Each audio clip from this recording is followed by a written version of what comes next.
John, pour discuter avec moi de la posture de défense du Royaume-Uni et des risques à venir, j'accueille l'ancien porte-parole du gouvernement israélien, Elon Levy. Bonjour, merci de nous rejoindre sur STV News. Bonjour John. Comment allez-vous aujourd'hui? Je vais bien, merci. Mais je lis les nouvelles avec une profonde inquiétude. D'accord, alors parlez-moi. L'Iran a menacé des bases américaines en Europe et Chypre aurait été visée. Pouvez-vous nous dire actuellement que se passe-t-il en ce moment concernant le niveau de menace pour les forces britanniques et les bases dans la région, y compris à Kritiri et Dekelia à Chypre?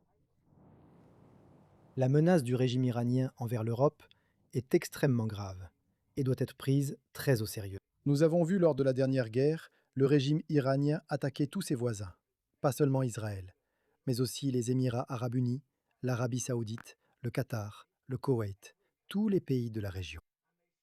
Et ils ont frappé Chypre également. Nous savons qu'un drone iranien a frappé cette base militaire britannique à Chypre. Et les missiles et drones de l'Iran. Le principal rapport relayé aujourd'hui dans les médias indique que l'Iran prévoit d'attaquer la Bulgarie ainsi que Chypre.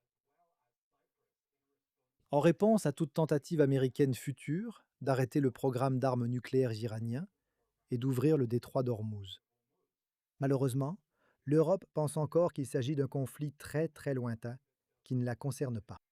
Mais les missiles iraniens peuvent atteindre le continent européen. Et ils doivent prendre au sérieux la menace que l'Iran étende cette guerre pour protéger son emprise sur le détroit d'Ormuz et pour protéger son programme d'armes nucléaires. Si l'Iran intensifie le conflit et attaque des bases américaines sur le sol européen, le Royaume-Uni est-il lié par un traité ou engagé politiquement à venir en aide à ses alliés américains? À quoi ressemblerait cette réponse? Eh bien, les États-Unis sont la principale puissance de l'OTAN et l'OTAN est un pacte de sécurité collective. En théorie, les États-Unis pourraient activer cette clause de sécurité collective, dire à leurs alliés qu'ils sont attaqués et leur demander d'intervenir avec eux. Mais ils ne l'ont pas fait.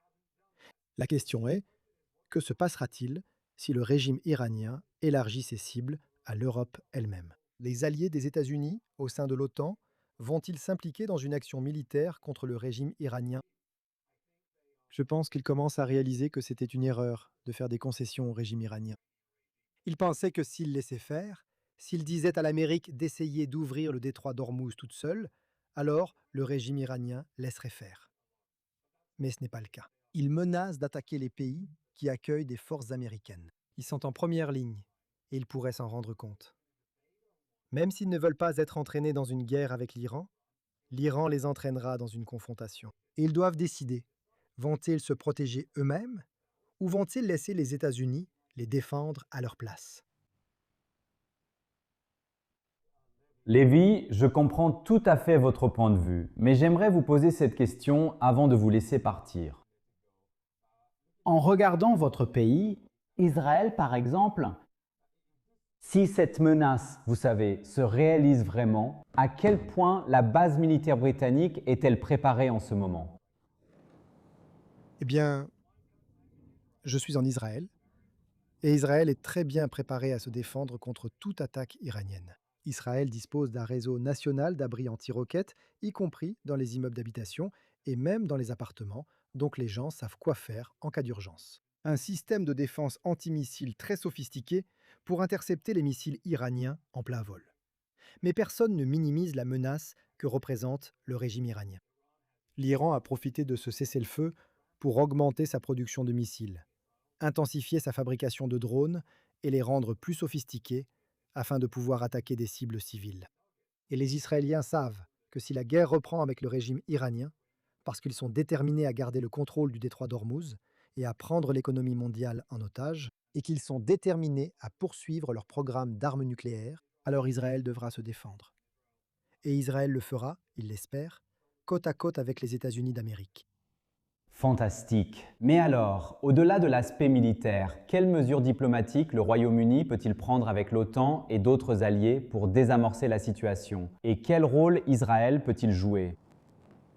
Nous devons exercer une pression maximale sur le régime iranien pour qu'il libère le détroit d'Ormuz et l'ouvre à la navigation internationale.